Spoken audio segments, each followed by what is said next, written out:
નમસ્કાર મિત્રો, ગયા લેક્ચરની અંદર આપણે શબ્દાલંકારના પેટા પ્રકાર, એની વ્યાખ્યા, એના ઉદાહરણો જોઈ ગયા છે.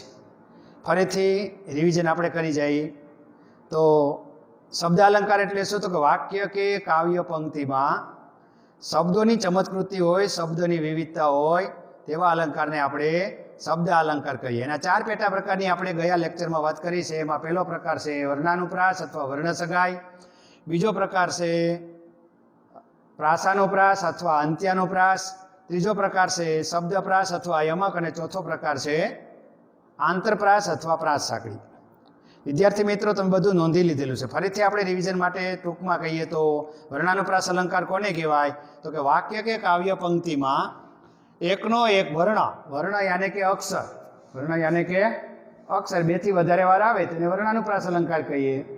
એનું ઉદાહરણ આપણે જોયું તો કે કાશીમાએ કામ કાઢ્યું. બીજો અલંકારનો પ્રકાર આપણે જોઈશે પ્રાસાનુપ્રાસ અથવા અંત્યાનુપ્રાસ અલંકાર કોને કહેવાય? વિદ્યાર્થી મિત્રો, 2 કાવ્ય પંક્તિના છેલ્લા શબ્દના પ્રાસ સમાન હોય, ઉચ્ચારણ સમાન હોય, પ્રાસ મેળ હોય, એને આપણે અંત્યાનુપ્રાસ અથવા પ્રાસાનુપ્રાસ અલંકાર કહીએ છીએ. શબ્દપ્રાસ અલંકાર કોને કહીએ છીએ? તો વાક્ય કે કાવ્ય પંક્તિમાં માત્ર ને માત્ર સમાન સ્વરૂપના શબ્દ એવા હોય, અથવા તો શબ્દનું ઉચ્ચારણ સમાન હોય, એના અર્થ અલગ અલગ થતા હોય તેવા અલંકારને આપણે શબ્દપ્રાસ અથવા યમક કહીએ છીએ. આંતરપ્રાસ અલંકાર કોને કહેવાય? તો કે પહેલી કાવ્ય પંક્તિનો છેલ્લો શબ્દ, બીજી કાવ્ય પંક્તિનો પહેલો શબ્દ, આ બંને શબ્દના પ્રાસ સમાન હોય, બંને શબ્દનું ઉચ્ચારણ સમાન હોય તેવા અલંકારને આપણે આંતરપ્રાસ અથવા પ્રાસ સાંકળી અલંકાર કહીએ. એની વાત આપણે કરી ગયા છીએ. આજે આપણે બીજો પ્રકાર, કારણ કે અલંકારના 2 મુખ્ય પ્રકાર છે, શબ્દાલંકાર અને અર્થાલંકાર. તો આજે આપણે બાળ મિત્રો અર્થાલંકારની વાત કરવાના છીએ. નોટ પેન સાથે નોંધતું જવાનું છે. ઉદાહરણ જે કંઈથી હું રજૂ કરું છું એ તમારે તમારી બુકની અંદર, નોટબુકની અંદર વ્યાખ્યા સહિત લખવાના છે. તો હવે આપણે જોઈએ અર્થાલંકારના પેટા પ્રકાર કોને કહેવાય. તો અર્થાલંકાર એટલે શું એની વાત કરું તમને, તો વાક્ય કે કાવ્ય પંક્તિ અર્થ દ્વારા ઓળખાવાય. કોના દ્વારા ઓળખાવાય? અર્થથી ઓળખાવાય, એટલે એને આપણે અર્થાલંકાર કહીએ છીએ. તો સાહેબ કોના અર્થથી આપણે ઓળખીએ? તો ઉપમેય અને ઉપમાનના અર્થ દ્વારા ઓળખાવાતા અલંકારને આપણે અર્થાલંકાર કહીએ છીએ. મુખ્ય 2 પ્રકાર છે. અર્થાલંકારના પેટા પ્રકાર 8 આપણે છે સિલેબસની અંદર.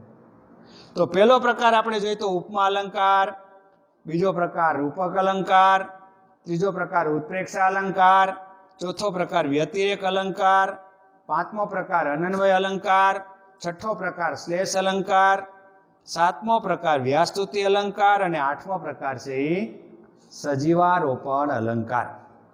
તો મિત્રો દરેકની આપણે વ્યાખ્યા જોઈએ પહેલા. તો ઉપમા અલંકાર એટલે શું સાહેબ? તમને પ્રશ્ન થાય કે સાહેબ ઉપમા અલંકાર અમારે કઈ રીતે ઓળખાવો? પરીક્ષામાં પૂછાય સી વિભાગમાં વ્યાકરણમાં. તો સાવ સહેલા છે ઉપમા અલંકાર, તો સાવ સહેલો છે. વાક્ય કે કાવ્ય પંક્તિમાં, વાક્ય કે કાવ્ય પંક્તિમાં ઉપમેયની તુલના ઉપમાન સાથે કરવામાં આવેલી હોય તેવા અલંકારને આપણે ઉપમા અલંકાર કહીએ છીએ. સાવ સરળતા છે, સાવ સહેલું છે. તો સાહેબ ઉપમેય એટલે જેની તુલના થાય એને ઉપમેય કહેવાય, અને જેની સાથે સરખામણી કે તુલના કરવામાં આવેલી હોય તેને આપણે ઉપમાન કહીએ છીએ. ફરીથી બાળ મિત્રો, ઉપમા અલંકાર એટલે શું? તો કે વાક્ય કે કાવ્ય પંક્તિમાં ઉપમેયની તુલના એટલે શું? સરખામણી ઉપમાન સાથે કરવામાં આવેલી હોય તેવા અલંકારને ઉપમા અલંકાર કહેવામાં આવે છે. બાળ મિત્રો, એથી પણ સરળ તમને કહું છું કે ઉપમાવાચક પદથી પણ ઉપમા અલંકાર ઓળખાવવામાં આવે છે. જેમ, જેવો, જેવી, જેવું, જેટલો, સમ, સમાન, તુલ્ય, માફક, પેઠે, સરખો, સરખી, સરખું, આ બધા પદ ઉપમાવાચક પદ છે. એના દ્વારા ઓળખવામાં આવે છે. ફરીથી ઉપમા અલંકાર આપણે કોને કહીએ બાળ મિત્રો? તો ઉપમેયની તુલના ઉપમાન સાથે કરવામાં આવેલી હોય તેવા અલંકારને ઉપમા અલંકાર કહે છે. ઉદાહરણ જોઈએ કે દમયંતીનું મુખ ચંદ્ર જેવું સુંદર છે. તો બાળ મિત્રો ઉપમેય કોને કહેવાય? દમયંતીના મુખને ઉપમેય કહેવાય. અને ચંદ્રને ઉપમાન કહેવાય. તો ઉપમેયની તુલના કોની સાથે થઈ બાળ મિત્રો? ઉપમાન સાથે થઈ. એટલે તેવા અલંકારને આપણે ઉપમા અલંકાર કહીએ છીએ. નોટમાં નોંધી લ્યો. વ્યાખ્યા તમને વ્યાખ્યાઓ નોંધાવું છું. લખો નોંધ. ઉપમા અલંકાર એટલે શું? ઉપમા અલંકાર એટલે શું? તો લખો વ્યાખ્યા એની. ઉપમેયની તુલના ઉપમાન સાથે કરવામાં આવેલી હોય તેવા અલંકારને ઉપમા અલંકાર કહે છે. ઉપમાવાચક પદ નોંધો. જેમ, જેવો, જેવી, જેવું, જેટલો, સમ, સમાન, તુલ્ય, માફક, પેઠે, સરખો, સરખી, સરખું વગેરે ઉપમાવાચક પદ છે. ઉદાહરણ 2-3 નોંધી લ્યો તમે બાળ મિત્રો. નોંધો ઉદાહરણ. દમયંતીનું મુખ ચંદ્ર જેવું સુંદર છે. દમયંતીનું મુખ ચંદ્ર જેવું સુંદર છે. સ્ત્રીઓ પણ પુરુષની માફક કેળવણી લઈ શકે છે. સ્ત્રીઓ પણ પુરુષની માફક કેળવણી લઈ શકે છે. તો સ્ત્રીઓ છે ઉપમેય છે, પુરુષ છે ઉપમાન છે. સ્ત્રીઓની સરખામણી પુરુષ સાથે થઈ છે. ફરીથી વ્યાખ્યા સમજો. ઉપમેયની તુલના ઉપમાન સાથે કરવામાં આવેલી હોય તેવા અલંકારને ઉપમા અલંકાર કહે છે. ચાલો રેડી? પેલો પ્રકાર સમજાઈ ગયો. હવે આપણે બીજા પ્રકારની વાત કરીએ, રૂપક અલંકાર. રૂપક અલંકાર એટલે શું? વાક્ય કે કાવ્ય પંક્તિમાં ઉપમા અને ઉપમાન એક સમાન દર્શાવ્યું તેવા અલંકારને રૂપક અલંકાર કહેવામાં આવે છે. ઉપમા અને ઉપમાન સમાન છે, નથી તુલના, નથી તુલનાની સંભાવની, નથી તુલનાની સરખામણી, કશું જ નથી. ઉપમેય એ જ ઉપમાન છે એવું જ્યારે દર્શાવ્યું હોય તેવા અલંકારને રૂપક અલંકાર કહેવામાં આવે છે.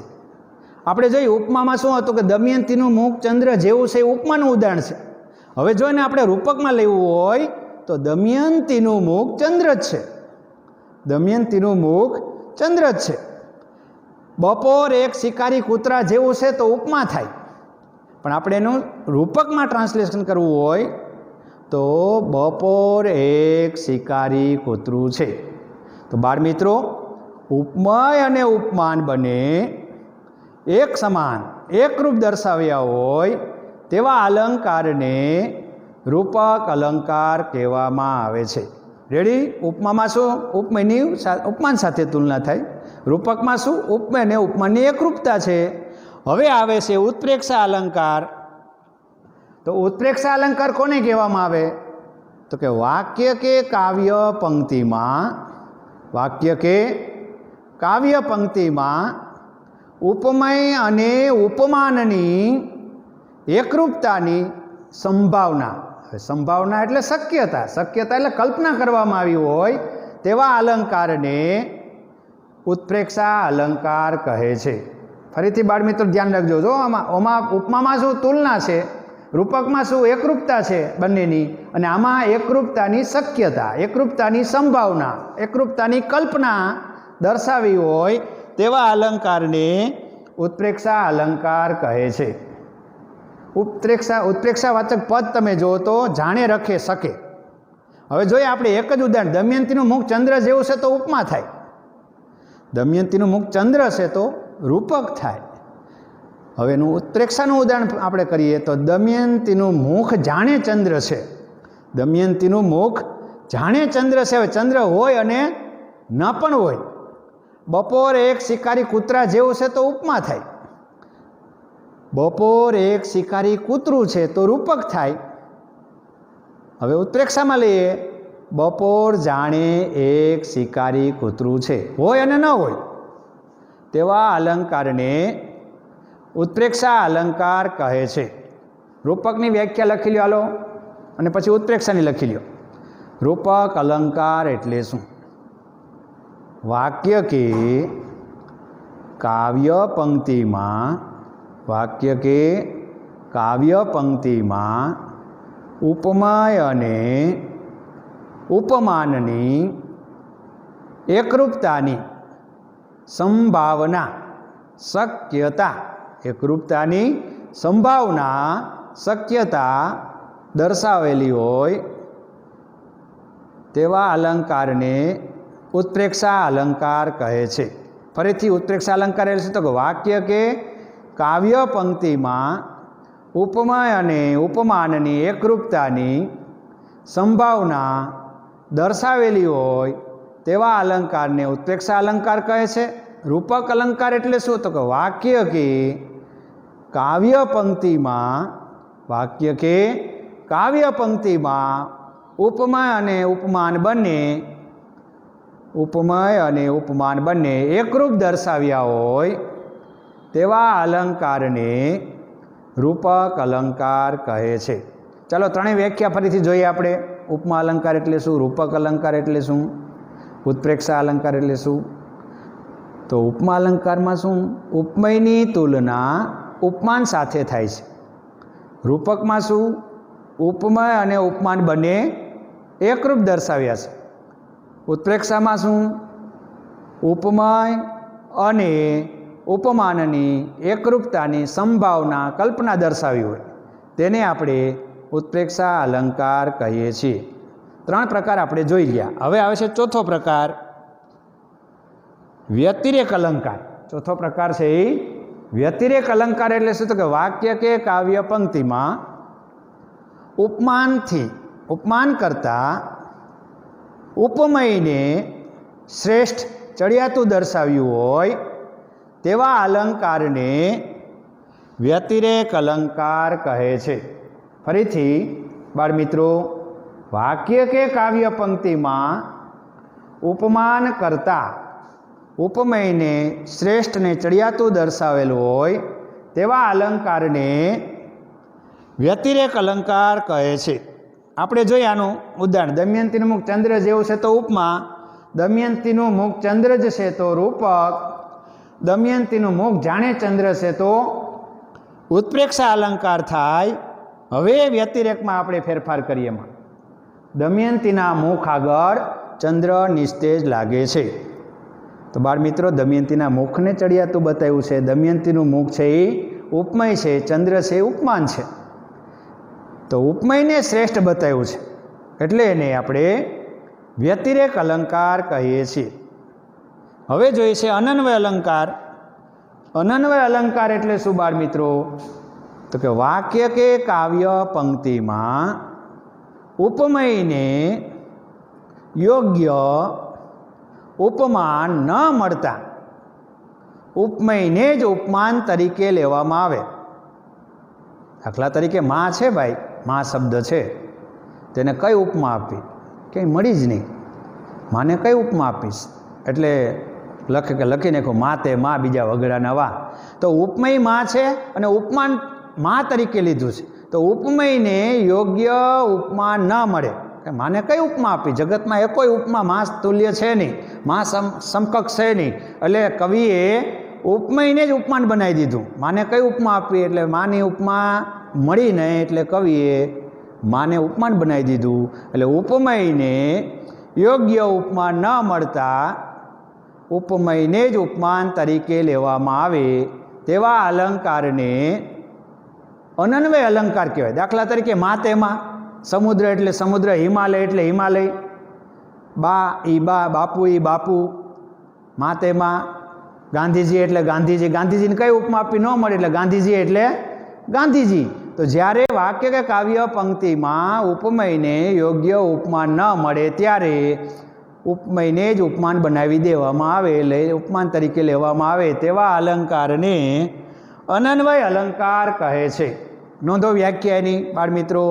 વાક્ય કે કાવ્ય પંક્તિમાં ઉપમયને યોગ્ય ઉપમાન ન મળે ત્યારે ઉપમયને જ ઉપમાન બનાવી દેવામાં આવે, ઉપમયને જ ઉપમાન તરીકે લેવામાં આવે તેવા અલંકારને અનન્વય અલંકાર કહે છે. ચાલો સાતમો પ્રકાર છે છઠ્ઠો શ્લેષ અલંકાર. છઠ્ઠો પ્રકાર આપણે જોઈએ છીએ શ્લેષ અલંકાર. તો શ્લેષ અલંકાર એટલે શું? બાળ મિત્રો ખાસ ધ્યાન રાખજો, સાવ સહેલા અલંકાર છે. વાક્ય કે કાવ્ય પંક્તિમાં શબ્દોને તોડતા કે જોડતા વાક્યનો અર્થ બદલાઈ જાય, અથવા તો એક શબ્દના બે અર્થ થાય તેવા અલંકારને શ્લેષ અલંકાર કહે છે.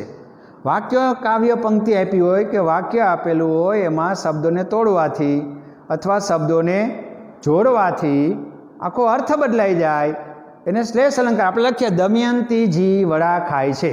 દમયંતીજી વડા ખાય છે. હવે જીને તોડીને વડા પાસે લઈ જાઓ તમે તો અર્થ બદલાઈ જાય વાક્યનો. દમયંતીજી વડા ખાય છે અને દમયંતી જીવડા ખાય છે, તો આખો અર્થ બદલાઈ જાય વાક્યનો. એટલે એને આપણે શ્લેષ અલંકાર કહીએ છીએ. જવાની તો આખરે જવાની, જો બે અર્થ થાય એના. જવાની એટલે યુવાની થાય અને જવાની એટલે જતી રહેવાની થાય. તો વાક્યના શબ્દોના કદાચ બે અર્થ થાય અથવા શબ્દને તોડવાથી અર્થ બદલાઈ જાય. દીવા નથી, દરબારમાં છે અંધારું ઘોર. હવે એને સાથે કરીએ આપણે, જોડીએ તો અર્થ બદલાઈ જાય. દીવાનથી દરબારમાં છે અંધારું ઘોર. તો વાક્યના શબ્દોને તોડતા કે જોડતા વાક્યનો અર્થ બદલાઈ જાય અથવા એક શબ્દના બે અર્થ થાય તેવા અલંકારને શ્લેષ અલંકાર કહે છે. આપણે આને જ લઈએ. દમયંતીનું મુખ ચંદ્ર જેવું છે. દમયંતીનું મુખ ચંદ્ર છે. દમયંતીનું મુખ જાણે ચંદ્ર છે. દમયંતીના મુખ આગળ ચંદ્ર નિસ્તેજ લાગે છે. દમયંતીનું મુખ એટલે દમયંતીનું મુખ અને દમયંતી જી વડા ખાય છે. એક જ ઉદાહરણ એટલા માટે લીધું કે આપણા મગજમાં બેસી જાય, આપણને આવડી જાય. હવે આવે છે વ્યાજ સ્તુતિ અલંકાર. વ્યાજ સ્તુતિ અલંકાર એટલે શું સાહેબ? તો કે વાક્ય કે કાવ્ય પંક્તિમાં વખાણ રૂપે નિંદા, વખાણ રૂપે નિંદા અને નિંદા સ્વરૂપે વખાણ કરવામાં આવેલું હોય. વાક્ય કે કાવ્ય પંક્તિમાં વખાણ રૂપે નિંદા, પ્રશસ્તિ કરી હોય પછી નિંદા કરી હોય, નિંદા પછી પ્રશસ્તિ થઈ હોય, વખાણ થયા હોય, તેવા અલંકારને વ્યાજ સ્તુતિ અલંકાર કહે છે. શું તમારી બહાદુરી? વખાણ કર્યા પહેલાં. ઉંદર જોઈને નાઠા. શું તમારી તાકાત? ઉગતો બાવળ કૂદી ગયા. તો વખાણ રૂપે નિંદા થઈ છે. દમયંતી એટલી હોશિયાર છે કે છેલ્લા નંબર સાથે ગાઢ દોસ્તી થઈ ગઈ છે. તો વખાણ રૂપે નિંદા અને નિંદા સ્વરૂપે વખાણ કરવામાં આવેલું હોય તેવા અલંકારને વ્યાજ સ્તુતિ અલંકાર કહે છે. લખી લ્યો એની વ્યાખ્યા. વ્યાજ સ્તુતિ અલંકાર એટલે શું? જ્યારે વાક્ય કે કાવ્ય પંક્તિમાં, વાક્ય કે કાવ્ય પંક્તિમાં વખાણ રૂપે નિંદા અને નિંદા સ્વરૂપે વખાણ થયેલું હોય, નિંદા સ્વરૂપે વખાણ થયેલું હોય તેવા અલંકારને વ્યાજ સ્તુતિ અલંકાર કહે છે. દરેક પ્રકારના 20 ઉદાહરણ હોમવર્કમાં છે, લેસનમાં, તો જ આવડશે. વ્યાખ્યા મૌખિક કરી લેવાની, મુખપાઠ કરી લેવાની વ્યાખ્યા, અને પછી તમારે સ્વાધ્યાયમાં એટલે સ્વ એટલે પોતે અધ્યયન કરવું, પોતાની રીતે લખવું, પોતાની રીતે શોધીને લખવું. આપણી બુકમાંથી, ટેક્સ્ટ બુકમાંથી, ગુજરાતી ટેક્સ્ટ બુકમાંથી ઘણા બધા ઉદાહરણો એટલા છે, તમને મળી જાય. વ્યાખ્યા આવડતી હોય ને તમે પાઠ જુઓ, કાવ્ય જુઓ, તો એમાંથી તમારે ઉદાહરણ લખવાના. હવે આવે છે સજીવારોપણ અલંકાર. છેલ્લો પ્રકાર, 8મો. વાક્ય કે કાવ્ય પંક્તિમાં નિર્જીવ પદાર્થ હોય, નિર્જીવ યાને કે સજીવ હોય, નિર્જીવ અથવા સજીવ હોય, પણ એનું માનવીયકરણ કર્યું હોય. માનવીયકરણ એટલે શું સાહેબ? કે માનવી એટલે સજીવ, જે કાર્ય કરી શકે એની પાસે કરાવવાનું, એને આપણે સજીવારોપણ અલંકાર કહે છે. જીવનું આરોપણ કરવું, તેવા અલંકારને સજીવારોપણ અલંકાર કહેવામાં આવે છે. દાખલા તરીકે, ગીલાનો છકડો થંભે ત્યારે સડક પડખું ફરીને સૂઈ ગઈ હોય છે. હવે સડક કોઈ દી પડખા ફરે નહીં, નકર આપણે સમૂહમાં ફરી જઈએ. સડક નિર્જીવ છે, પણ સડક કોઈ દી પડખું ફરે નહીં. પણ એમાં જીવ નાખ્યો કે ગીલાનો છકડો થંભે ત્યારે સડક પણ પડખું ફરીને સૂઈ ગઈ હોય છે. નિશાળનો બાકડો બોલે છે એ કોઈ દી બોલે નહીં, એમાં જીવ નાખ્યો. પથ્થર થરથર ધ્રુજે છે, એ પથ્થર કોઈ દી ધ્રુજે ને એમાં જીવ નાખ્યો, એટલે એને સજીવારોપણ અલંકાર કહેવાય. કારણ કે બહુ સુંદર કવિતા છે. એક ગામની અંદર આખા ગામના મુખિયાજી સહિત આગેવાનો સહિત એક અબળા નારી પાછળ છૂટા પથ્થરના ઘા કરે, કોઈ લાકડીઓના ઘા કરે, મારો મારો મારો કરતા આખું સરઘસ. મહિલા આગળ છે, અબળા આગળ છે, અને એની પાછળ આખું ગામ છે. એ જ સમયે એક સંત પુરુષ ત્યાંથી પસાર થાય છે. ઠેરો, ઊભા રહી જાઓ. શા માટે અબળા નારી ઉપર એટલો બધો અત્યાચાર કરો છો તમે? શા માટે મારો છો? ત્યારે મુખિયાજી સહિત આગેવાન સહિત કહેવા લાગ્યા કે કુલટા છે, વ્યભિચારી છે, પાખંડી છે, પાપી છે. ત્યારે સંતે બહુ સરસ જવાબ દીધો કે ભાઈઓ, તમે એને મારી નાખજો, હું તમને છૂટ આપું છું, પણ જેણે પાપ ન કર્યું, એક જીવનની અંદર એક પણ પાપ ન કર્યું હોય એ જ મારવાને હકદાર છે. એ પેલો પથ્થર ફેંકે. જિંદગીની અંદર પાપ ન કર્યું હોય, એક પણ પાપ ન કર્યું હોય, એ પેલો પથ્થર ફેંકે. ગામના લોકો મુખિયાજી સહિત જે લાકડીઓ હતી ટપોટપ પથરાઓ ફેંકી દીધા, લાકડીઓ ફેંકી દીધી. ગામના લોકો જતા રહ્યા.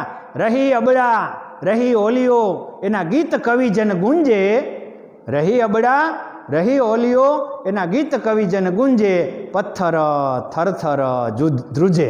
પથ્થર કોઈ દી ધ્રુજે નહીં, પણ એમાં કવિએ જીવારોપણ કર્યું છે. એટલે વાક્ય કે કાવ્ય પંક્તિમાં નિર્જીવ પદાર્થમાં જીવનું આરોપણ કરી તેનું માનવીયકરણ કરવામાં આવેલું હોય તેવા અલંકારને સજીવારોપણ અલંકાર કહે છે. નોંધી લ્યો, વાક્ય કે કાવ્ય પંક્તિમાં નિર્જીવ પદાર્થમાં જીવનું આરોપણ કરીને તેનું માનવીયકરણ કરવામાં આવેલું હોય તેવા અલંકારને સજીવારોપણ અલંકાર કહે છે. ચાલો ટૂંકમાં આવે તમને કહી દઉં, પછી આપણો લેક્ચર પૂરો કરીએ. ઉપમા અલંકાર કોને કહેવાય? તો કે વાક્ય કે કાવ્ય પંક્તિમાં ઉપમેયની તુલના ઉપમાન સાથે થયેલી હોય. રૂપક અલંકાર કોને કહેવાય? તો કે ઉપમેય અને ઉપમાન બંને એકરૂપ દર્શાવ્યા હોય. ઉત્પ્રેક્ષા અલંકાર કોને કહેવાય? તો ઉપમેય અને ઉપમાનની એકરૂપતાની સંભાવના કલ્પના દર્શાવી હોય. વ્યતિરેક અલંકાર કોને કહેવાય? તો ઉપમાન કરતાં ઉપમયને શ્રેષ્ઠ અને ચડિયાતું દર્શાવ્યું હોય. અનન્વય અલંકાર કોને કહેવાય? તો ઉપમયને જ ઉપમાન તરીકે લેવામાં આવેલું હોય. વાક્યના શબ્દોને તોડતા કે જોડતા વાક્યનો અર્થ બદલાઈ જાય અથવા એક શબ્દના બે અર્થ થાય, એને શ્લેષ અલંકાર કહેવાય. વાક્ય કે કાવ્ય પંક્તિમાં વખાણ રૂપે નિંદા અને નિંદા સ્વરૂપે વખાણ થયા હોય ને વ્યાસ્તુતિ અલંકાર કહેવાય. અને સજીવારોપણ અલંકાર કોને કહેવાય? તો વાક્ય કે કાવ્ય પંક્તિમાં નિર્જીવમાં જીવ નાખીને જીવનું આરોપણ કરીને એનું માનવીયકરણ કરવામાં આવેલું હોય તેવા અલંકારને સજીવારોપણ અલંકાર કહેવાય. મુખ્ય બે પ્રકાર આપણે વાત કરી. શબ્દના અર્થના, શબ્દના 4 પ્રકાર, અર્થના 8 પ્રકાર. દરેકના 20 ઉદાહરણ વ્યાખ્યા સહિત હોમવર્કમાં આપું છું. જય ભારત, જય હિન્દ, અસ્તુ.